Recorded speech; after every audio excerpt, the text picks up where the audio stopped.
কেউ কোনো দিন আমারে তো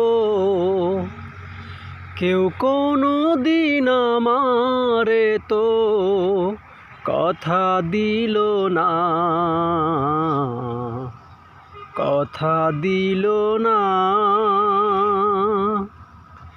বিনি সুতার মালা খানি, বিনি সুতার মালা খানি গাথা হইল না, গাথা হইল না।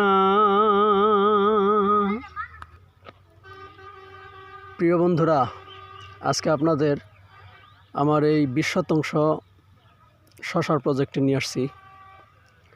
তো আপনাদের দেখাবো যে আজকে এই 20 শতাংশ জমিতে শশার গাছের অবস্থা কীরকম এবং কি কি জাত এখানে রোপণ করা হয়েছে। তো বন্ধুরা, আমি এখানে 2টি জাত রোপণ করেছি। একটি হচ্ছে ভিয়েনার সিড কোম্পানির ক্রিস, বর্ষাকালীন দুর্দান্ত জাত। আরেকটি হচ্ছে ভিয়েনার কোম্পানিরই বাংলাদেশে আমদানিকৃত কোম্পানির নাম হচ্ছে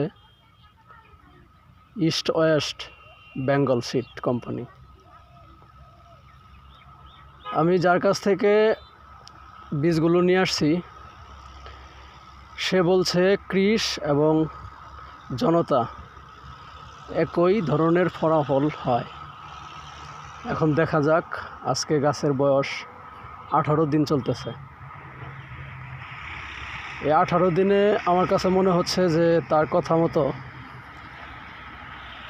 কথা এবং কাজে ঠিকই আছে।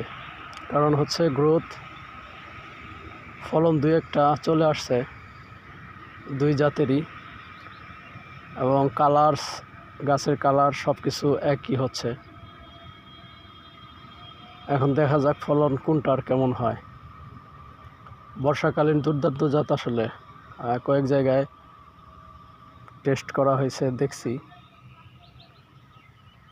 আপনারা যদি এই সময় কেউ চাষ করতে চান ভিয়েনার কোম্পানির ক্রিস শশাটা এবং জনতা শশা চাষ করতে পারেন নির্দ্বিধায়। উচ্চ তাপমাত্রা এবং বৃষ্টি সহনশীল একটি জাত। ইন্ডিয়ার মাদার্স কোম্পানি বলে ভিয়েনার কোম্পানিকে, আর সেই কোম্পানি থেকে আমদানি করা ইস্ট ওয়েস্ট বেঙ্গল কোম্পানি নিয়ে আসছে জনতা নামে। এবং সরাসরি ইন্ডিয়া থেকে যদি কেউ থেকে থাকে নিয়ে আসতে পারেন, ক্রিস নামেই পাবেন। তো এর জার্মিনেশনও খুব ভালো। আমার গাছগুলা কিছু কিছু জায়গায় গ্যাপ হয়েছে, এর কারণ হচ্ছে বীজ রোপণ করার সাথে সাথে বৃষ্টি হয়েছিল, আর বৃষ্টির কারণে